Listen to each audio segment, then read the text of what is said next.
एक जगह पर सारे देवता बंदी हो गए।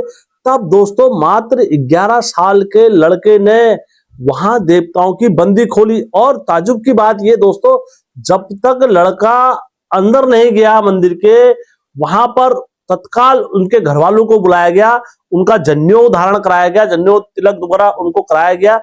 उसके बाद वो मंदिर के अंदर प्रवेश करा धोनी में। दोस्तों मैं कई बार अपने वीडियो में बताता हूं कि जब तक बर्पण नहीं होता है तो देवता अवतार नहीं लेते हैं और अपनी धुनी को नहीं प्रज्वलित करते हैं। आज की कहानी में आपको सब ये सुनने को मिलेगा। मैंने अपनी कई वीडियो में बताया है ऐसा। नमस्कार दोस्तों, मैं हेमचू पहाड़ी एक सत्य घटना और लेके आया हूं आप लोगों के समक्ष। यदि आप पहली बार हेमचू पहाड़ी चैनल में आए, बस मैं आपसे इतनी रिक्वेस्ट करता हूं, आप कहानी पूरी देखें। कहानी पूरी देखने के बाद यदि आपको लगेगा कि यार ये सच्ची घटना है, सत्य कहानी है, फिर दोस्तों मैं आपसे कहूंगा चैनल को लाइक भी करें, सब्सक्राइब भी करें और शेयर भी करें। दोस्तों हमेशा की तरह वीडियो में आगे बढ़ने से पहले चैनल का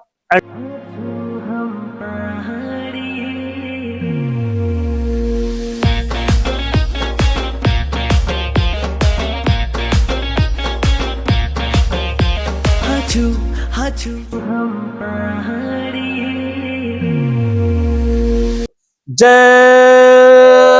बिरकारा बजरंगी, हर हर हर हर हर हर हर हर महादेव। आप सभी भक्तों पर महादेव की कृपा और बजरंग बली का आशीर्वाद हमेशा बड़े रहने चाहिए। दोस्तों हमेशा की तरह वीडियो में आगे बढ़ने से पहले मैं आप सभी से विनती करता हूं, गुजारिश करता हूं, यदि आप लोगों के क्षेत्र में भी कोई ऐसी सत्य घटना या सत्य कहानी है, आप हेमचू पहाड़ी के साथ अवश्य साझा करें।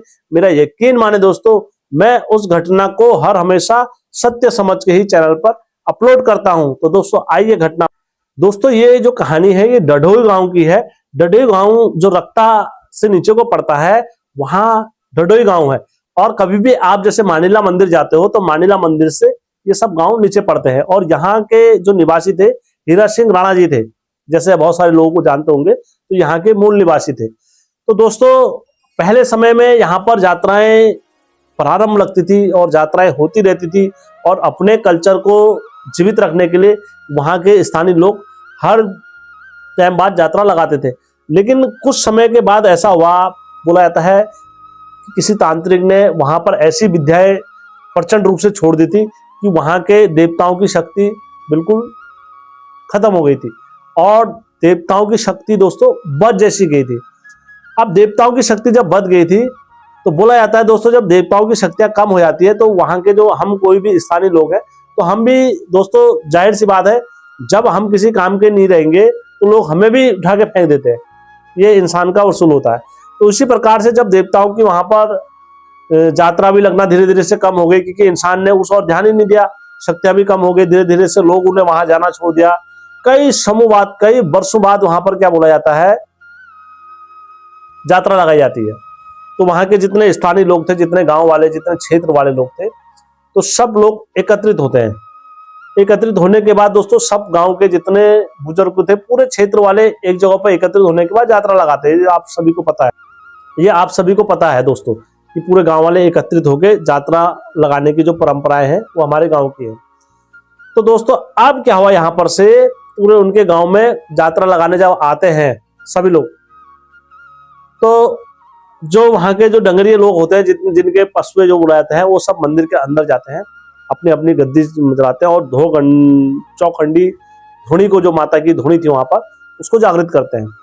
उस धुनी को जागृत करने के बाद दोस्तों बोला जाता है, जब जागृत करते हैं और जितने भी देवी देवता है उन सबका आह्वान कराया जाता है और विजय सार बजाया जाता है। दोस्तों विजय सार बजना प्रारंभ होता है। इस तरीके से विजय सार बजना प्रारंभ होता है, मानो स्टार्ट होता है 1 घंटे से। 1 घंटा बजता है दोस्तों, कोई देवता अवतरित नहीं।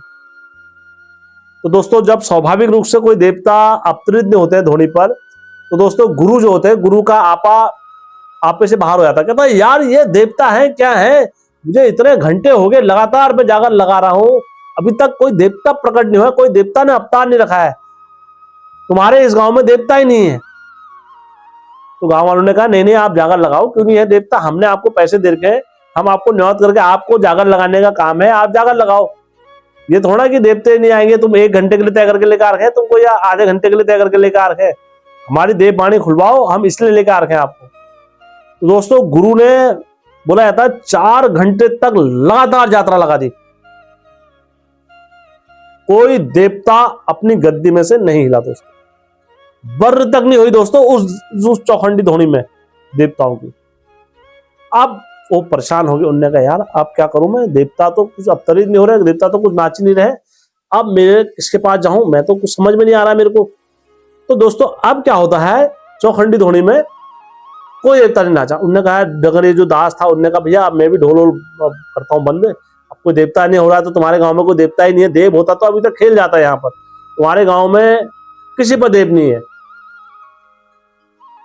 अक्सर क्या होता है दोस्तों, बोला जाता है जहां भी माता का मंदिर होगा उस मंदिर की रक्षा करने की दायित्व की जिम्मेदारी किन पर होती है दोस्तों, मैं आपको बताता हूं, आपको तो पता ही होगा दोस्तों, मैं फिर भी अपनी तरह से प्रयत्न करता हूं बताने का। उस क्षेत्र की रक्षा करने की जो जिम्मेदारी रहती है या तो हनुमान जी की रहती है, क्योंकि जहां जहां माता का मंदिर होगा उस मंदिर के बाहर से या तो हनुमान जी विराजमान होंगे, यदि हनुमान जी विराजमान नहीं होंगे भैरव देवता विराजमान होंगे, भैरव देवता विराजमान नहीं होंगे हमारे उत्तराखंड में लकोड़ी वीर विराजमान होंगे। ये माता के रखवाले बोले जाते हैं, ये माता का डोला चलाने वाले देव बोले जाते हैं, ये माता के जो भी बोलते हैं पराक्रमी रूप विध्वंस रूप में भी आ सकते हैं, ये माता के इतने अगवानी वीर है। जहां जहां माता होगी ये होंगे ही होंगे भैरव। आप तो जिस तांत्रिक ने भी जो भी विद्या करी थी, देवते जो बाधे थे वो कहाँ के बाधे थे, वो मंदिर के बाधे थे। अब वो ये सारी चीजें भूल गया कि मंदिर के बाहर क्या होगा, भैरव भी होगा, ये ध्यान से उनके हट गया। तो दोस्तों अब इतने साल बाद जागर लगी और 4 घंटे गुरु को हो गए जागर लगाते हुए, तो वहां देवता कोई प्रकट ही नहीं हुआ। तब जाके बोला जाता है एक 11 साल का लड़का मंदिर के बाहर से नाचने लगा, खूब नाच के विकराल नाच रहा है, विकराल कर रहा है, सारी चीजें कर रहा है। तो उन्होंने कहा यार जब कोई देवता नहीं नाच रहा है, कोई भी देव शक्ति यहाँ पर प्रकट होने का दम नहीं रख रही है, तो ये बच्चा जो खेल रहा है ये कौन है, इसे अंदर बुलाओ। तो गुरु ने कहा ऐसा, तो सब लोग क्या करे, सब लोगों ने क्या करा, उनके पास में गए, उनके पास में गए तो वहां पर ढोल बजाया, सब कुछ करा, उसको अंदर पकड़ के लेकर आने लगे बच्चे को। तो बच्चे ने क्या करा, मंदिर का गेट पकड़ दिया, ऐसे मंदिर का गेट पकड़ दिया। गेट पकड़ने के बाद बच्चे को अंदर खींच रहे मंदिर की ओर को, बच्चा धोनी पे नहीं आ रहा है। तो अब सबने बोला कि यार तुम नाच भी रहो, दर्शन भी दे रखे हैं और सारी चीजें कर भी रहो, लेकिन तुम मंदिर के अंदर क्यों नहीं आ रहे हो, क्या तू भूत है, क्या तू शैतान है, क्या तू मसाण है, क्या तू पित्तर है, या किसी की घर की परेशानी है, अंदर लाओ इसको पकड़ के और इसको धोनी में डालो, हम देखेंगे कितना बड़ा है क्या है करके। बुजुर्ग लोग ऐसे बोलते हैं हमारे पहाड़ों में। तो इन्हें खूब उसे हड़काया, बच्चे को हड़काने के बाद करा, इन्होंने कहा नहीं अंदर, फिर भी वो बच्चा अंदर नहीं गया। तो उन्होंने कहा तू बता तो सही अंदर क्यों नहीं आ रहा है, तेरे को किसी से डर लग रही है। तो बच्चे ने क्या करा, अपने पूरे कपड़े फाड़ दिए शरीर के। अब जब शरीर के कपड़े फाड़ दिए तब देखा, उन्होंने कहा अरे यार इस पे तो जन्नेऊ नहीं है, इस बच्चे पे तो जन्नेऊ नहीं है। उन्होंने कहा आप क्या करें, तो उन्होंने कहा तुरंत इस बच्चे के घर वालों को फोन करो।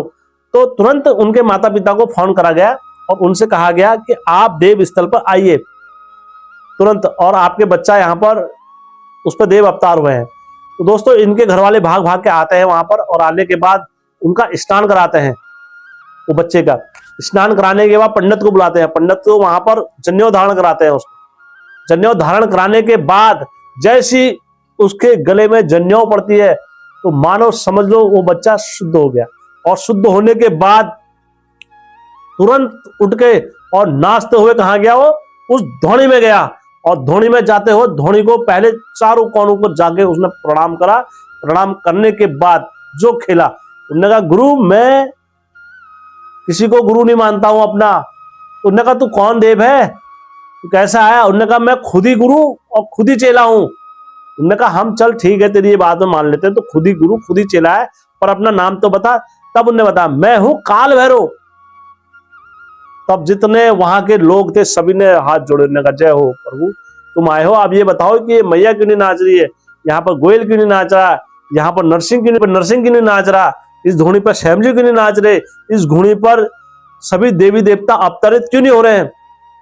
तब उसने वहां राज खोला। उन्होंने कहा मेरी मैया जो था यहाँ पर उनका आसन बांधा गया है, और हमारे घर में जितने भी देवी देवता है ये सारे विधि विधान से यहाँ पर इस तरीके से ऐसे इनको कसम देके जा रखे हैं। तो दोस्तों बारी बारी से उनने मैया का आसन खोला, नरसिंह का आसन खोला, शैमजू का आसन खोला, गोयल का आसन खोला, और जहां से गोयल का आसन खुला नहीं दोस्तों, जय मामू जय मामू जय मामू जय मामू का उद्घोष फिर वहां पर एक सुगंधित वातावरण में अलौकित होने लग गया दोस्तों। जितने भी गोयल थे वहां सब प्रकट हो गए दोस्तों। जब गोयल प्रकट हुए सारे, तो दोस्तों फिर गोयल ने फिर अपनी पूजा का, वहां की पूजा का विधि विधान सही से बताया। उन्होंने कहा ऐसे ऐसे विधान करो, ये विधान है, धोनी का ऐसे यहाँ पर ये होता है, धोनी को हर 6 महीने में नहीं तो साल भर में जागृत करना अति आवश्यक होता है, नहीं तो माता और जितने देवी देवता हैं ये सारे काय में चले जाएंगे, ये पिछड़ जाएंगे और ये फिर अपनी शक्तियां अर्जित नहीं कर पाते हैं। तो इसलिए आपको साल भर में एक बार इस ध्वनि को जागृत करना अति आवश्यक रहता है। तो दोस्तों इस तरीके से वहां पर बताया। और जो बच्चे पर कालनाथ भैरव नाच रहे थे, तो उस बच्चे ने, आपको यकीन नहीं मानोगे दोस्तों, कितने लोग पहाड़ों से आए रहते हैं कि अपने अपने घर की समस्या पूछने, कभी क्या कभी क्या कभी क्या, हर कोई ये पूछना आए रहता है। तो उस बच्चे ने वहां से जितनों की समस्या थी वो सारी चीजें काट दी दोस्तों। आपको मिथ्या लग रहा होगा मेरी बात पर, क्योंकि मैं दोस्तों, मेरे को जिनने कहानी दी है पपनी जी ने, उनने मुझे स्पष्ट रूप से बताया कि बच्चे ने जो बोला जिसको वो हुआ दोस्तों। किसी की 8 पुड़ियों का खोला, किसी की 6 पुड़ियों का खोला, किसी का, और ऐसे साक्षात देवता है दोस्तों। इन्होंने कहा हेम भाई पहली बार मैंने अपनी उत्तराखंड की शक्तियों का साक्षात्कार देखा। ऐसे भी हमारे उत्तराखंड के देवता होते हैं, अपने पर आ जाए तो फिर वो किसी की नहीं सुनते हैं। तो दोस्तों इस कहानी में मैंने कुछ भी मिथ्या नहीं बोला है, जो कुछ बोला है मैंने सत्य बोला है। तो दोस्तों वहां पर भी सबकी सुनने के बाद फिर सारे देवता अच्छे से राह रीति से प्रकट हुए। प्रकट होने के बाद सभी ने वहां पर क्या करा, अच्छे से अपने ग्राम देवता, अपने इष्ट देवता, कुल देवता को जो भेंट पकौड़ ला रखे थे सब ने चढ़ाई। और वहां पर देवताओं ने पूजा विधि विधान जो होता है अपना स्वयं बताया। माता ने अपना बताया, और भैरव देवता ने, नरसिंह देवता ने अपना बताया, गोयल ने अपना बताया, सभी ने पूजा का विधि विधान सही से बताया। तो दोस्तों पूरे ग्रामवासियों ने सही से पूजा विधान संपन्न करा अपने क्षेत्र वालों ने। तो दोस्तों मैंने इस कहानी में कुछ भी मिथ्या नहीं बोला। कहीं आप ये सोचो हेम भाई ने मिथ्या बोला। जैसी मुझे कहानी दी गई थी मैंने वैसे आप लोगों के समक्ष रखी है।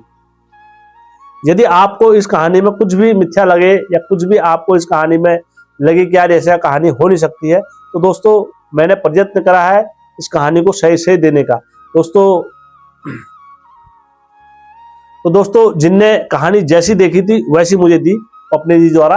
तो दोस्तों यदि कहानी आप लोगों को अच्छी लगी होगी कमेंट में जरूर अपनी राय देना, और जय भैरव देवता की अवश्य बोलना, क्योंकि भैरव देवता एक ऐसे हमारे उत्तराखंड के देवता है, वो सभी के साथ चलते हैं, सभी की रक्षा करते हैं, चाहे वो थल की हो गया, आकाश की हो गया, किसी की भी हो गया। भैरव देवता हर किसी की सुनने वाले देवता है हमारे उत्तराखंड। तो दोस्तों आपका कमेंट मुझे बहुत मोटिवेशन देता है, तो अपना कमेंट जरूर दीजिए मुझे। जय उत्तराखंड, जय देव।